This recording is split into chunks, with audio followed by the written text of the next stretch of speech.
নমস্কার, কেমন আছেন সবাই? সবাইকে আমার তরফ থেকে হ্যাপি নিউ ইয়ারের শুভেচ্ছা রইল। আমি মাধবী, আপনারা এখন দেখছেন রান্না ভালোবাসি। রান্না ভালোবাসিতে আরও একটা নতুন রেসিপি নিয়ে সবাইকে স্বাগত জানাই। আজ আমি আপনাদের সামনে একটা হালকা ফুলকা নাস্তা রেসিপি নিয়ে এসেছি, যেটা আপনারা সকাল সন্ধে যখন খুশি খেতে পারবেন। এই নাস্তা রেসিপির জন্য এখন আমি একটা বোলের মধ্যে মেজারিং কাপের 1 কাপ, এই যে 1 কাপ সুজি নিয়ে নিচ্ছি। ওই সুজি এখন আমি দুধ দিয়ে ভিজিয়ে রেখে দেব 10 মিনিটের জন্য। এটা দুধ দিয়ে ভালো করে মিশিয়ে নিয়ে ভিজিয়ে রেখে দেব। এটা আপনারা চাইলে জল দিয়েও ভিজিয়ে রাখতে পারেন।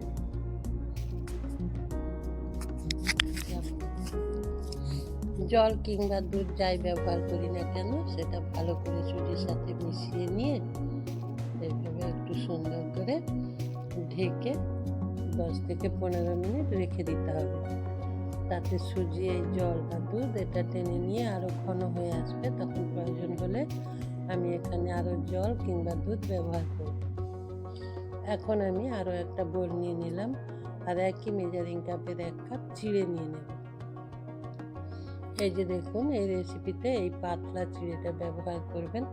তাতে কি হবে, একটু তাড়াতাড়ি এটা নরম হয়ে যাবে। এই চিড়েতে অনেক নোংরা থাকে, তাই 2 থেকে 3 বার ভালো করে ধুয়ে নিতে হবে। জল দিয়ে ভালো করে হাত দিয়ে কচলে নিয়ে এইভাবে 2 থেকে 3 বার ভালো করে ধুয়ে নেব চিড়ে। তারপর সেটাও অল্প একটু জল কিংবা দুধ দিয়ে ঢেকে রেখে দেব 10 থেকে 15 মিনিট। এই যে দেখুন, এইভাবে সুন্দর করে চিড়েটা ধুয়ে নিতে হবে। ধুয়ে জলটা ফেলে দেব, দিয়ে আবার জল দেবো। এইভাবে 2 থেকে 3 বার আমি একদম পরিষ্কার করে ধুয়ে নিয়েছি। তারপর এখানে এই যে দেখুন, অল্প পরিমাণে দুধ দিয়ে দিলাম। দুধ দিয়ে এটা ঢেকে রেখে দেবো। এটাও ঢেকে রেখে দেবেন, তাহলে এটাও একটু বেশ ভালো করে নরম হয়ে যাবে। এখন সুজি আর চিড়ে নরম হয়ে যাওয়ার জন্য আমাদের অপেক্ষা করতে হবে 10 থেকে 15 মিনিট। এখন এটা ঢেকে দেব, ঢেকে রেখে দেব। ততক্ষণে এটা নরম হয়ে যাক। আপনারা যারা আমার ভিডিওটা দেখতে শুরু করেছেন কিন্তু এখনো লাইকটা দিয়ে ওঠা হয়নি, তাদেরকে বলছি একটু টুক করে লাইকটা দিয়ে দিন। তো লাইক দিয়ে দিন, দিয়ে আমার ভিডিওটা কন্টিনিউ করুন। 10 থেকে 15 মিনিট পর এলাম, এসে এই যে দেখুন চিড়েগুলো একটা মিক্সিং বলে নিয়ে নেব। নিয়ে এখানে প্রয়োজন মতো দুধ কিংবা জল দিয়ে এটা ভালো করে একটা পেস্ট বানিয়ে নিতে হবে। এটা মিক্সিং বলে নিয়ে নিয়েছি, এখন আমি পেস্ট বানিয়ে নেব। আর এটা একটা সুন্দর ব্রেকফাস্ট রেসিপি, সকালে খেতে পারেন কিংবা সন্ধ্যের টিফিনেও এটা খুব ভালোভাবে খেতে পারেন। এটা বেশ হালকা ফুলকো একটা জলখাবার রেসিপি, যেটা আমরা জলখাবার বা সন্ধ্যের টিফিন সবসময় ব্যবহার করতে পারি। আবার বাচ্চাদের টিফিন বক্সেও দিতে পারি। আপনি হাজব্যান্ডের লাঞ্চ বক্সেও দিয়ে দেবেন, সঙ্গে একটা চাটনি কিংবা একটু দহি আলুর তরকারি এইভাবে রান্না করে আপনি দিয়ে দেবেন। দেখবেন কত সুন্দর একটা রেসিপি, পেট ভরাও থাকবে অনেকক্ষণ, আর খেতেও খুব ভালো।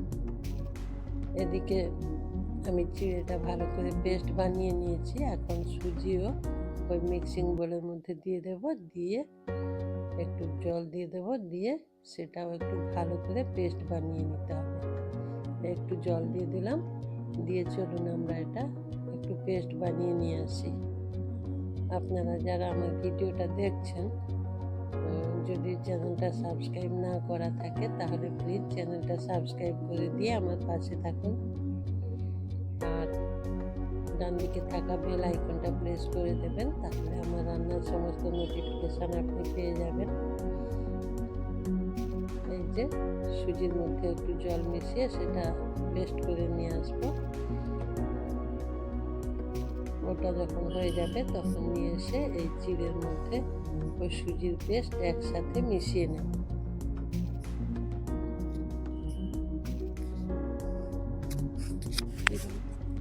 চিড়ের মধ্যে সুজির পেস্টটা দিয়ে দিলাম, দিয়ে এখন একটা চামচ দিয়ে এটা ভালো করে মিশিয়ে নিতে হবে।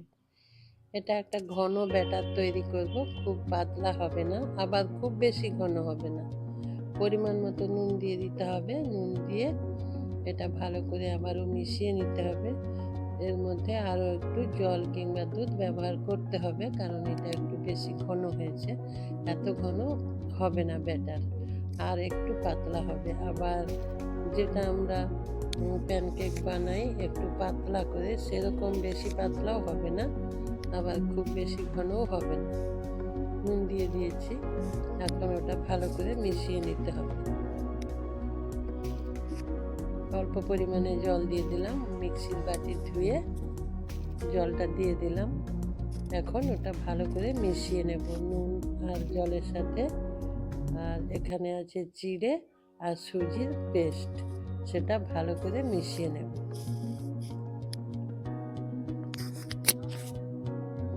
আরও একটু জল দিয়ে দিলাম, পরিমাণ মতো জল দিয়ে দিলাম। আপনারা এখানে দুধও দিতে পারেন। আমি ওই মিক্সির বাটি ধুয়ে প্রয়োজন মতো জলটুকু দিয়ে দিলাম, দিয়ে এখন এটা ভালো করে মিশিয়ে নেব। খুব ভালো করে মিশিয়ে নিতে হবে, একটু সময় নিয়ে ভালো করে মিশিয়ে নেব। তারপর একটা গোল হাতা দিয়ে আমরা এটা দেখে নেব যে ব্যাটার আমি কতটা ঘন বানাবো। এই যে দেখুন, এইরকম ঘন হবে ব্যাটার। কি করে বুঝবেন যে উত্তাপমের ব্যাটার ঠিক হয়েছে? এই যে একটা হাতা ডুবিয়ে দেখলাম, হাতার পেছন দিকটায় একটা পাতলা লেয়ার পড়ে গেছে। এর থেকেই আমাকে বুঝতে হবে যে উত্তাপম তৈরির জন্য একদম রেডি হয়ে গেছে ব্যাটার। এইভাবে একটু ঘন ব্যাটার বানিয়ে নেবেন। তারপর উনুনে একটা ফ্রাই প্যান বসিয়ে তার মধ্যে একটু সাদা তেল ব্রাশ করে নেবেন। এখানে সাদা তেলটাই ব্রাশ করে নেবেন, বাটার কিংবা ঘি দিয়ে না, সাদা তেল দিয়ে এইভাবে ব্রাশ করে নেবেন হালকা করে। খুব বেশি তেলেরও প্রয়োজন নেই, খুব হেলদি সুন্দর একটা রেসিপি। এখন তেল বুলিয়ে দিয়েছি, এক হাতা ব্যাটার নেব, দিয়ে এর মধ্যে দিয়ে দেব, ফ্রাই প্যানের মধ্যে দিয়ে দেব, কিন্তু খুব বেশি পাতলা করে ছড়িয়ে দেব না, হালকা করে একটু এদিক ওদিক করে একটা গোল শেপ দিয়ে নেব। তারপর ওটা উপর থেকে ঢেকে দেব। আর অবশ্যই এই সময় গ্যাস লো টু মিডিয়ামে থাকবে, হাই ফ্লেম দিলে নিচটা পুড়ে যাবে, ওপরটা ঠিক কুক হবে না, সেই জন্য।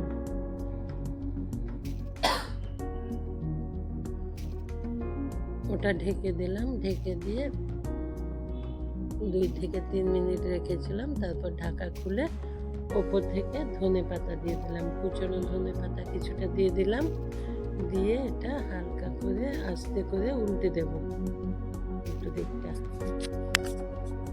উল্টো দিকটা উল্টে দিয়েছি। এখন উল্টো দিকটাও 2 মিনিট রান্না করে নিয়েছি। তারপর আবারও উল্টে দিলাম। একদম রেডি হয়ে গেছে উত্তাপম রেসিপি।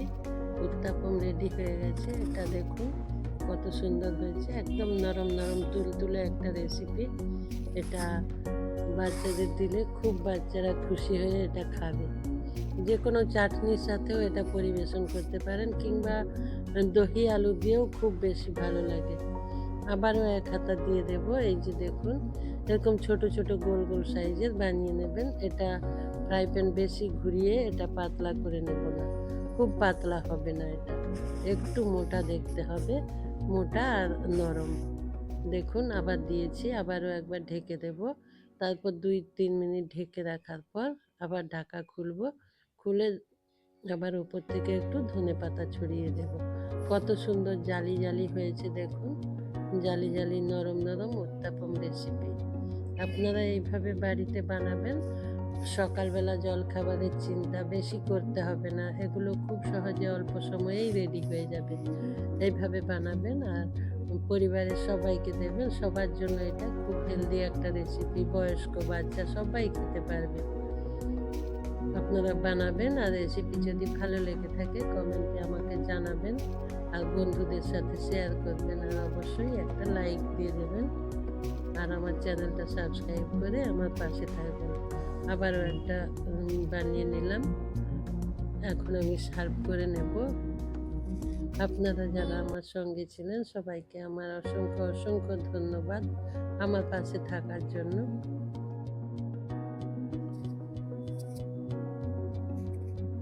সবাই ভালো থাকবেন, সবাই সুস্থ থাকবেন, আর এই সুন্দর রেসিপি একবার বানিয়ে অবশ্যই খাবেন। নমস্কার।